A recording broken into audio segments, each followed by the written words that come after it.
afternoon, good evening, welcome back sa ating channel na It's a Truck. So ngayon, meron tayong Drosera filiformis traki na ipopropagate. Meron pa siyang isang problema. Bukod sa yung unang problema niya pala ay indoor, indoor siya. Sana ito sa high humidity at grow light ang kanyang pailaw, no? Ang pangalawang problema niya meron siyang peste. So ayan. Ayan yung peste.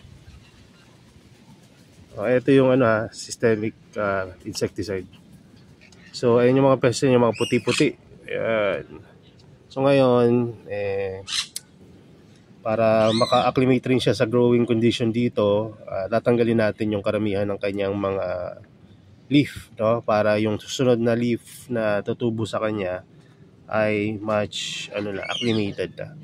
So paano ba pagpo-propagate ng Drosera filiformis traki? Same lang sa Drosera filiformis na yung typical or yung red, no, na red and green. So pakita ko sa inyo para hindi kayo makita. Hindi ko lang ilalapit kasi may peste nga yan. So ito yung Drosera filiformis na typical. Ayan. Saan ba natin ito parang hindi masyadong malinaw itong camera ko. Ayan. So ayan yung nakita nyo may mga red siya. Ayan. May mga red siya na kulay sa kanyang traps, no, sa mga silya niya. So pero ang traki wala, na puti yung kanyang silya, tapos all green talaga siya kasi mas mataba. So ayan siya, mas mataba. So hindi ganun kaganda, pero sana mapaganda natin dito. So papakita ko lang sa inyo kung paano tayo magpo-propagate at kung paano natin inihahanda yung mga plants na ipopropagate natin, lalo na yung iba yung growing condition. So puputulan nyo lang yan ng mga traps, leaf nya, no? Kasi ang traki napopropagate siya through leaf cuttings. Ayan. Nagpo-produce rin niya ng sarili niyang mga plantlets or fruit point para dumami siya. Pero pinakamabilis na pagpaparami nito ay magsisimula ka sa leaf propagation. So may mga pinutol na ako dito kanina, no. So bago ko 'to itanim para mas safe, no, ay ibababad ko siya saglit, no, ng mga ilang minuto sa tubig ulan. No, bakit ko gagawin 'yon? Para naman kung may natira pa diyang mga hindi kinaya ng systemic pesticides natin, no, malunod. No, ayun yung idea, malunod sa tubig. So pwede nyo iwan niya kahit 1, 2, 3 oras, no? Hindi naman yan, wala namang problema dyan dahil may gagawin pa tayong mga steps. So ulitin ko kung paano ko ginawa kasi baka hindi nyo masyado nakita kanina. So ganito ang pagpuputol. Kuha kayo ng target nyo na leaves, yung niyan, yung mga mahaba. Ang ititira kasi natin dyan yung mga kasisibol pa lang So eto mahaba-haba na to. So puto lang, ganun lang. Tapos ganon, ilulubog natin doon sa tubig. So putol. Oops, nakaputol ako maliit So ilulubog ulit doon. So yung pagka may nakikita kayong mga growth na kung saan ito yung maliliit, pwede naman itong pang propagate, kaya lang sayang, haba pa to. Mas magandang kunin yan pagka may humaba na para mas maraming plant kayong ma-harvest. So ito, pagka may mga ganitong mga lumang leaf na, yung halos mamamatay na, pwede nyo rin gamitin to na leaf propagation, pero mas mababa yung chance na magkaroon ng strike. So ang gagawin mo dyan, putulin mo na lang yung mga hindi na masyadong green, tapos itanim mo to. Hindi na mataas yung chance na tutubo siya kasi ano na siya kumbaga makunat na. So ayan, so yung mga ganito, ayan, itanim nyo yan, yung mga goods na all green. So hindi ko na siguro ibibideo lahat kasi medyo marami-rami itong video na to. So ito rin yung halaman na kung saan puro algae yung kanyang medium. No, bakit ba nagkaka-algae? No? Paggamit na chemicals. Maxi, fungicide na nga sir, tapos magkaka-algae pa. Oo, ganun talaga. Fungicide, tapos kung ano-ano pang mga insecticide. Ayun yung nakakasira ng quality ng medium mo.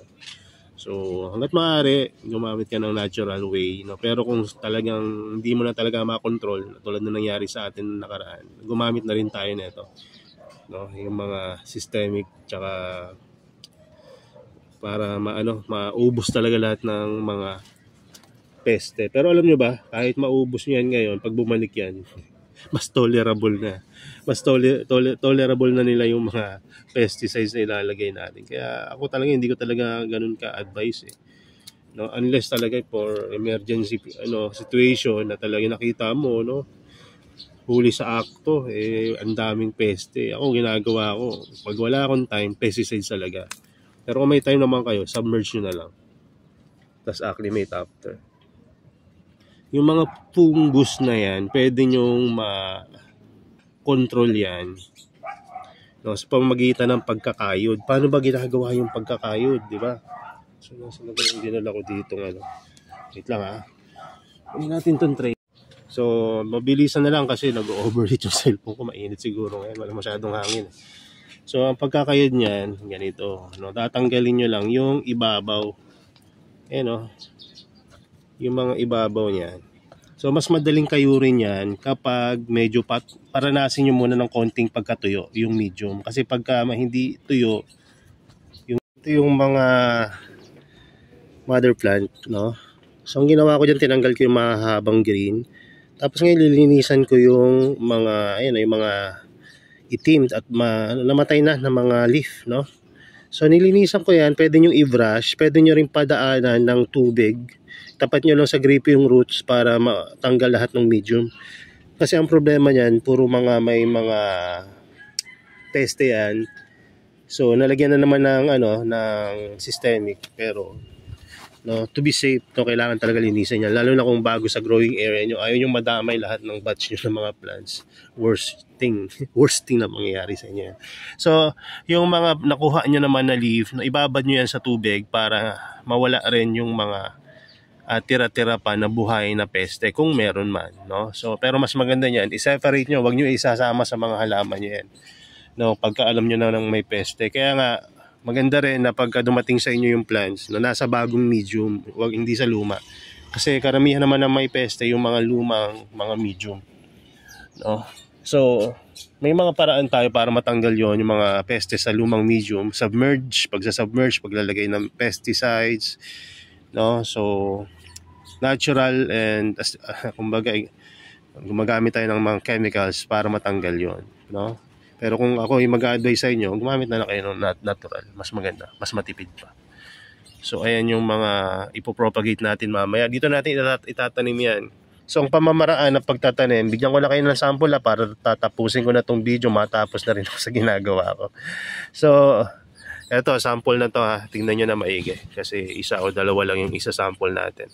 Tulad nung Adelaide na propagation natin, ilalagay nyo yan, ipapasok nyo yung cut part, yung kinat nyo dito, papasok nyo yan sa medium, tapos eto ilalatag nyo yan sa medium rin at yung dulo niyan tatakpan nyo rin, ganyan mangyayari nyo. Tapos yung gitna takpan nyo na rin para kumbaga may connection talaga siya sa medium. Kasi kung ano yung mga nakalapat sa medium na propagation materials, ayun lang yung magkakaroon ng mga tutubuan ng mga plantlets, no? Kaya mahalaga yung pagkakaroon ng connection ng propagation material doon sa sphagnumos or sa medium, no? Kaya maganda niyan, pagkatapos mo maitanim lahat, mailatag lahat, diligan mo para mas lalo pang makover ng mga hibla ng sphagnum moss yung plants. Hindi mo naman kailangan i-cover talaga totally, kasi kung ma-cover mo yan totally, baka hindi rin mag-germinate kasi nga hindi rin sila naka-receive ng sunlight.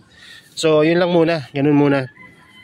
Tapos pwede mo rin silang i-propagate through yung mga pagpo-produce ng mga new growth, no? Ganyan ginawa ko kanina, pinagtatanggal ko para lang kayong nag-divide ng Sarracenia or ng Venus flytrap, no? Tatanggalin nyo lang sa pagkakakumpul-kumpul niya. So magkakaroon na kayo from one plant, ito 8 plantlets, naging 8 plantlets na, plus yung mga propagation pa natin. Kaya very soon, no, mga ilang months lang makapag-produce na tayo ng sarili nating uli, no, ng Drosera filiformis trachy. No, nakapag-produce na tayo nito, marami na dati to, kaya lang no, naubos, napabayaan. So malakas rin sa tubig tong trachy, kaya maganda dinidiligan nyo rin ng at least every other day. So yun lang. God bless sa inyo and bye-bye. Propagation natin ng trachy. Tapos ko lang itanim pati yung mga plantlets and the propagation. Pinagsama-sama ko na lang sa isang lalagyanan. At kung makikita nyo, nakalatag lang yan. And so, hintayin natin na mag-acclimate yung mga plantlets and plants. Tapos, yung mga leaf cuttings, tingnan natin kung kailan siya mag-produce ng mga strike na seedlings. So, yun dun muna. Yun lang muna. Ayan, God bless. Bye-bye.